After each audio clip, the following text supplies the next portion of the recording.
അങ്ങനെ കുറച്ച് ദിവസത്തെ ഇടവേളകൾക്ക് ശേഷം ഞാൻ വീണ്ടും ഒരു ലോങ് വീഡിയോ ആയിട്ട് വന്നിട്ടുണ്ട് കേട്ടോ. ഇന്നൊരു ഈവനിങ് വ്ളോഗാണ്. അപ്പോൾ വൈകുന്നേരം ഉച്ച കഴിഞ്ഞപ്പോഴത്തേക്ക് നല്ലൊരു മഴ അങ്ങ് പെയ്തായിരുന്നു കേട്ടോ. ഇന്ന് നിവാങ്കുഞ്ഞ് ജേഴ്സിയൊക്കെ ഇട്ടാണ് കേട്ടോ സ്കൂളിൽ പോയത്. വീട്ടിലെത്തി ചായകുടിയൊക്കെ കഴിഞ്ഞിട്ട് കുറച്ച് മത്തൻ്റെ ഇല പറിക്കാനായിട്ട് ഇറങ്ങിയിട്ടുണ്ട്.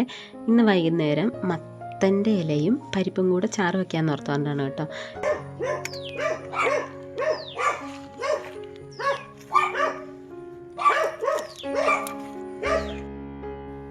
അപ്പോൾ മഴയൊക്കെ പെയ്ത് കിടക്കുന്ന കാരണം നല്ല തളിർത്ത ഇലകളാണ് കേട്ടോ. അതിൽ നിന്ന് കൂമ്പ് നോക്കിയാണ് ഞാൻ നുള്ളിയെടുത്തത്. തളിരില മാത്രം നുള്ളിയെടുത്തു കേട്ടോ. നമുക്ക് പരിപ്പിട്ട് ചാറ് വെക്കുന്ന കാരണം ഒത്തിരി ഇലയുടെ ആവശ്യമില്ല. അപ്പോൾ കുറച്ചിങ്ങനെ നുള്ളിയെടുത്തു. 2-3 പൂവും കൂടെ കിട്ടിയായിരുന്നു കേട്ടോ. പിന്നെ നേരെ വന്ന് നമ്മുടെ വഴുതനങ്ങയിൽ 2-3 വഴുതനങ്ങ നിൽപ്പുണ്ടായിരുന്നു കേട്ടോ. ഒരെണ്ണം ഇങ്ങനെ ചെടിച്ചട്ടിയിലേക്ക് ഇറങ്ങി നിൽക്കുമായിരുന്നേ. അതിന് എടുത്ത് ഞാൻ നേരെ വെച്ചു. കിടന്ന വഴുതനങ്ങയും കൂടി അങ്ങ് പറിച്ചെടുത്തു കേട്ടോ. ഇത് ഞാൻ ഇപ്പോൾ തോരൻ വെക്കില്ലായേ, ഫ്രിഡ്ജിലേക്ക് വെക്കാമെന്ന് ഓർത്തുകൊണ്ടാണ്. അപ്പം നാളത്തേനാണ് കേട്ടോ ഇത് തോരൻ വെക്കത്തുള്ളൂ. കുറച്ച് നാളുകളായിട്ട് ത്രോട്ട് ഇൻഫെക്ഷൻ നല്ല രീതിക്ക് ഉണ്ടായിരുന്നു കേട്ടോ. വോയിസ് ഓവർ ഒന്നും കൊടുക്കാനായിട്ട് പറ്റുന്നില്ലായിരുന്നു. ഇപ്പോൾ കുറച്ച് കുറവുണ്ട് കേട്ടോ.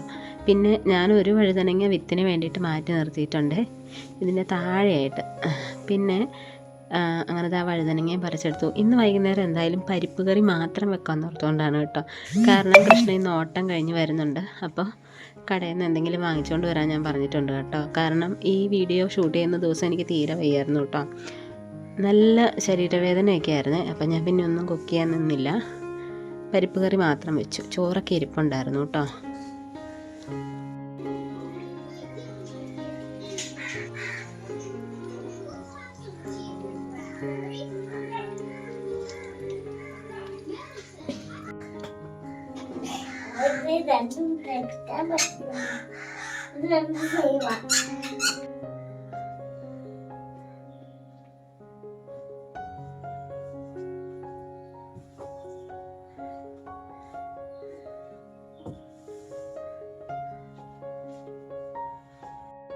വൈകുന്നേരത്തെ ചായക്ക് മാഗിയായിരുന്നു കേട്ടോ ഉണ്ടാക്കിയത്. നിവാങ്കുഞ്ഞ് മാഗിയൊക്കെ കഴിച്ചിട്ട് ദേഹമൊക്കെ കഴുകിയിട്ട് കുഞ്ഞൊരു ഉറക്കത്തിന് കയറിയിട്ടുണ്ട് കേട്ടോ. ആ സമയത്ത് ഞാൻ ഉണങ്ങിയ തുണിയൊക്കെ അങ്ങ് പതുക്കെ അങ്ങ് മടക്കി വെച്ചു. പിന്നെ പരിപ്പ് കറി വെക്കാമെന്ന് ഓർത്തുകൊണ്ടാണ്. അപ്പം നമ്മുടെ മത്തയില ഒന്ന് അരിഞ്ഞെടുക്കുന്നുണ്ട്. മസൂർ ദാലാണ് കേട്ടോ ഞാനിവിടെ എടുത്തിരിക്കുന്നത്. നമ്മുടെ ഓറഞ്ച് കളറുള്ള പരിപ്പില്ലേ, അതാണ്. മത്തയിലയുടെ വള്ളിയും പൂവും എല്ലാം ഞാൻ മുഴുവനായിട്ട് ഇട്ട് കൊടുക്കുന്നുണ്ട് കേട്ടോ. എനിക്ക് ഒത്തിരി ഇഷ്ടമാണ് ഈ മത്തയിലയും പരിപ്പും വെക്കുന്നത്. മത്തയിലയും പിന്നെ ചക്കക്കുരുവൊക്കെ ഇട്ട് വെക്കും കേട്ടോ ചാറ് കറി. അപ്പോൾ കുറച്ച് മഞ്ഞൾപ്പൊടിയും കുറച്ച് ഉപ്പും കൂടി ഇട്ടിട്ട് ഞാനിതൊന്ന് വേകാനായിട്ട് അടുപ്പത്തേക്ക് വെക്കുന്നുണ്ട്.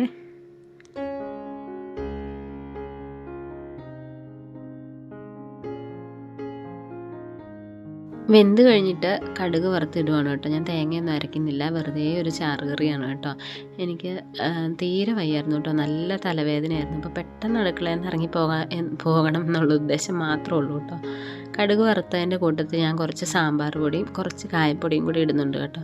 അപ്പം ഇതിന് തേങ്ങ അരയ്ക്കാത്തതുകൊണ്ട് തന്നെ നമ്മൾ ഇതുപോലെ ഇട്ട് കഴിയുമ്പോഴത്തേക്കും നല്ലൊരു ടേസ്റ്റാണ് കേട്ടോ. ഞാൻ പിന്നെ ആവിയൊക്കെ പിടിക്കാനായിട്ട് വെള്ളം വെച്ചിട്ടുണ്ടായിരുന്നു. ആ കൂട്ടത്തിലൊരു കാര്യം ഞാൻ കാണിച്ചു തരാം. ഇതൊരു ഐസ്ക്രീമിൻ്റെ ടിന്നാണേ. അതിൻ്റെ ചുറ്റും ഞാൻ വോൾ സ്റ്റിക്കറാണ് കേട്ടോ ഒട്ടിച്ച് കൊടുത്തിരിക്കുന്നത്. അതിലേക്ക് കുറച്ച് പച്ചരി ഇട്ട് കൊടുത്തു. ഇതെന്നാന്ന് വെച്ചാൽ നമ്മുടെ DIY നൈഫ് ഹോൾഡറാണ് കേട്ടോ. നേരത്തെ ഞാൻ ഈ ഒരു ഐസ്ക്രീമിൻ്റെ പാത്രത്തിൽ വെറുതെ ആയിരുന്നു കേട്ടോ കത്തിയൊക്കെ ഇങ്ങനെ ഇട്ട് വെച്ചിരുന്നത്. അപ്പോൾ എന്നെ പ്രശ്നം എന്ന് പറഞ്ഞാൽ ഈ കത്തിയുടെ പിടിയുടെ വെയിറ്റ് കാരണം ഈ പാത്രം നിലത്തേക്ക് ചാടിപ്പോവും. അതുമല്ല വെള്ളമൊക്കെ കത്തിയിലുണ്ടെങ്കിൽ പെട്ടെന്ന് തുരുമ്പ് പിടിക്കുകയും ചെയ്യുവേ.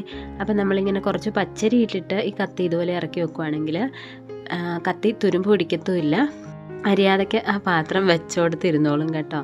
അപ്പോൾ ഈ പച്ചരി ഇടുന്ന കാരണം ചിലപ്പോൾ കുഞ്ഞു പ്രാണികളൊക്കെ വരാനായിട്ട് ചാൻസ് ഉണ്ട്. അപ്പോൾ ഇതിനകത്തേക്ക് കുറച്ച് ഒരു 2 തണ്ടല്ല 2 ആര്യവേപ്പിൻ്റെ ഇലയും കൂടി ഇട്ടങ്ങ് വെച്ചാൽ മതി കേട്ടോ. അതവിടെ സേഫായിട്ടിരുന്നോളൂ. ഞാൻ ആവിയൊക്കെ പിടിച്ച് കഴിഞ്ഞപ്പോഴത്തേക്കും കൃഷ്ണ വന്നിട്ടുണ്ടായിരുന്നു കേട്ടോ. ഞാൻ പറഞ്ഞിട്ടുണ്ടായിരുന്നു എന്തെങ്കിലും വാങ്ങിച്ചുകൊണ്ടേ വരാവുള്ളൂ എന്ന് കേട്ടോ. അങ്ങനെ ബീഫ് ഫ്രൈയും ചിക്കൻ ഫ്രൈയും വാങ്ങിച്ചുകൊണ്ട് വന്നിട്ടുണ്ടായിരുന്നു കേട്ടോ. ഞങ്ങൾ 3 പേരും കൂടെ കഴിക്കുവാണേ. നമ്മൾ കുറേ വ്ളോഗ്സും വീഡിയോസൊക്കെ കണ്ടിട്ടുണ്ടായിരിക്കും അല്ലേ, വീട്ടമ്മമാരുടെ കഷ്ടപ്പാട് ബുദ്ധിമുട്ടുകൾ എന്നൊക്കെ പറഞ്ഞുകൊണ്ട് ഒരുപാട് വീഡിയോസ് നമ്മൾ കണ്ടിട്ടുണ്ടായിരിക്കും അല്ലേ. അപ്പോൾ വീട്ടിൽ ജോലികളും ചെയ്ത് ജോലിക്കും പോയി കുട്ടികളുടെ കാര്യം നോക്കി വീട്ടിലെ കാര്യം കൂടെ നോക്കി എല്ലാം ഒരുമിച്ച് ഒരേപോലെ ഹാൻഡിൽ ചെയ്യുന്ന അമ്മമാരെക്കുറിച്ച് അല്ലെങ്കിൽ സ്ത്രീകളുടെ കാര്യമൊന്ന് ഓർത്ത് നോക്കി. രാവിലെ എഴുന്നേറ്റ് വീട്ടിലെ കാര്യങ്ങൾ ചെയ്യുക, കുട്ടികൾക്കുള്ള ലഞ്ച് ബോക്സ് പാക്ക് ചെയ്യുക, ഇന്ന സമയത്തിനുള്ളിൽ അല്ലെങ്കിൽ 9 മണിക്ക് മുമ്പായിട്ട് എല്ലാ ജോലികളും ഒരു ഇതൊക്കെ തീർത്ത് പെട്ടെന്നല്ല ജോലി സ്ഥലത്തേക്ക് പോകുക, ജോലി സ്ഥലത്ത് പോയി അവിടുത്തെ ജോലികൾ ചെയ്യുക, തിരിച്ച് വീട്ടിൽ വന്നാലോ വീണ്ടും വീട്ടിൽ ജോലി ചെയ്യുക. ഇന്ന് നമുക്ക് ചിന്തിക്കാൻ കൂടി പറ്റില്ല കേട്ടോ. ഞാൻ ഒരു വർഷം അങ്ങനെ ജോലിക്ക് പോയി എൻ്റെ മൊത്തത്തിൽ സത്യം പറഞ്ഞാൽ ബേൺ ഔട്ടായെന്ന് വേണമെങ്കിൽ പറയാം. അങ്ങനെ ഞങ്ങൾ രണ്ടുപേരും കൂടി ഒരുമിച്ച് എടുത്ത ഒരു തീരുമാനമാണ് കേട്ടോ ഞാൻ ജോലി റിസൈൻ ചെയ്യുക എന്നുള്ളത്. കാരണം നിവാങ്കുഞ്ഞിനെ ഈ വർഷം LKG ചേർത്തു. അവൻ്റെ കാര്യത്തിൽ കൂടുതൽ ശ്രദ്ധ വേണം. ഞാനും നിവാങ്കുഞ്ഞും ഒറ്റയ്ക്കാണ് കേട്ടോ ഈ വീട്ടിൽ താമസിക്കുന്നത്. അടുത്ത് തന്നെ ചാച്ചായി ഉണ്ട്, എൻ്റെ വീട്ടുകാരൊക്കെ ഉണ്ട് കേട്ടോ തൊട്ടടുത്ത് തന്നെ. എന്നാലും കൃഷ്ണ 10 ദിവസം കഴിയുമ്പോഴൊക്കെയാണ് ഓട്ടം കഴിഞ്ഞ് വരത്തുള്ളൂ. അതുവരെ ഞാനും നിവാങ്കുഞ്ഞും തന്നെയാണ് കേട്ടോ ഈ വീട്ടിൽ. അപ്പം ഞാൻ കഴിഞ്ഞ വർഷമൊക്കെ സ്കൂളിൽ പോയിക്കൊണ്ടിരുന്ന സമയത്ത് രാവിലെ എഴുന്നേൽക്കുന്നു, കുക്ക് ചെയ്യുന്നു. എനിക്ക് ചിന്തിക്കാൻ പോലും പറ്റുന്നില്ല ആ ദിവസങ്ങളെക്കുറിച്ച് എനിക്ക്. അപ്പം എന്തായാലും ഇപ്പം എനിക്ക് നല്ല സമാധാനമുണ്ട്. പിന്നെ നമ്മുടെ കഴിഞ്ഞ പഴയ വ്ളോഗ്സൊക്കെ കണ്ടാലറിയാം ഞാനന്ന് വാങ്ങുഞ്ഞും കൂടെ കുറച്ച് നാൾ മുംബൈയിലുണ്ടായിരുന്നു കേട്ടോ. അവനത് 2 വയസ്സോ അങ്ങാണ്ട് മിച്ചമുള്ളപ്പോഴാണ്, 2-2.5 വയസ്സോ അങ്ങാണ്ടുള്ളപ്പോഴാണ്. അവിടെ കുറച്ച് നാളൊക്കെ ചേച്ചിയുടെ കൂടെയായിരുന്നു ഞാൻ താമസിച്ചത്, 1 മാസത്തോളം. പിന്നെ ഞാനും വാങ്ങുഞ്ഞും കൂടെ വേറൊരു റൂം എടുത്ത് മാറി കേട്ടോ, സ്കൂളിനോട് ചേർന്നുള്ള വേറൊരു സ്കൂളിലോട്ട് മാറിയപ്പം. അങ്ങനെ അവിടെ നിവാങ്കുഞ്ഞ് അവൻ പാവം കുഞ്ഞിൽ അവന് 2-2.5 വയസ്സുള്ളപ്പോൾ അവനും ഒറ്റയ്ക്ക് ഇതുപോലെ തന്നെ അന്നത്തെ ഒരു സാഹചര്യം കൊണ്ട് അങ്ങനെ പോയതായിരുന്നു കേട്ടോ. അവിടെ ക്ലാസ് എടുക്കുമ്പോൾ എങ്ങനെയാണെന്ന് വെച്ചാൽ ഉച്ചവരെ ക്ലാസ് എടുത്തിട്ട് ഉച്ചയ്ക്ക് ഞാൻ അവനെ പോയി ചോറൊക്കെ കൊടുത്ത് കിടത്തി ഉറക്കും. ക്ലാസ് തുടങ്ങുന്നതിന് മുമ്പായിട്ട് ക്ലാസ്സിൻ്റെ അകത്ത് തന്നെ ഒരു കുഞ്ഞു തൊട്ടിയൊക്കെ കെട്ടി. അത് ഓർക്കുമ്പോൾ എനിക്ക് സങ്കടം വരും കേട്ടോ. അപ്പോൾ നമ്മുടെ കഴിഞ്ഞ വ്ളോഗിൽ മിനീസ് വണ്ടർലാൻഡ് എന്ന് പറഞ്ഞ ഒരു ചാനലിൽ മിനി എന്ന് പറഞ്ഞ കൂട്ടുകാർ നമ്മളോട് ചോദിച്ചിട്ടുണ്ടായിരുന്നു കേട്ടോ ജോലി റിസൈൻ ചെയ്ത് എന്തിനാണെന്ന്. ആ ഒരു ജോബ് റിസൈൻ ചെയ്യാനായിട്ട് എനിക്ക് ഒരൊറ്റ കാരണമല്ല കേട്ടോ ഉള്ളത്, പല പല കാരണങ്ങളുണ്ട്. സാഹചര്യങ്ങളൊക്കെ അങ്ങനെ ആയപ്പോഴത്തേക്കും ഞാൻ ജോലി റിസൈൻ ചെയ്തു കേട്ടോ. എനിക്ക് എല്ലാ സപ്പോർട്ടും നൽകുന്ന കൃഷ്ണയ്ക്കാണ് ഞാൻ ഏറ്റവും കൂടുതൽ എപ്പോഴും നന്ദി. അപ്പോൾ ഇന്നത്തെ വ്ളോഗിൽ ക്ലീനിങ് ടിപ്സോ അങ്ങനെ ഒന്നും പ്രത്യേകിച്ചില്ലായിരുന്നു കേട്ടോ. വ്ളോഗ് എല്ലാവർക്കും ഇഷ്ടപ്പെട്ടെന്ന് വിചാരിക്കുന്നു. ഇഷ്ടപ്പെട്ടെങ്കിൽ ചാനലൊന്ന് സബ്സ്ക്രൈബ് ചെയ്തേക്കണം കേട്ടോ. നമുക്ക് അടുത്ത വ്ളോഗുമായിട്ട് വീണ്ടും കാണാം. അതുവരെ ബൈ, താങ്ക്സ് ഫോർ വാച്ചിങ്.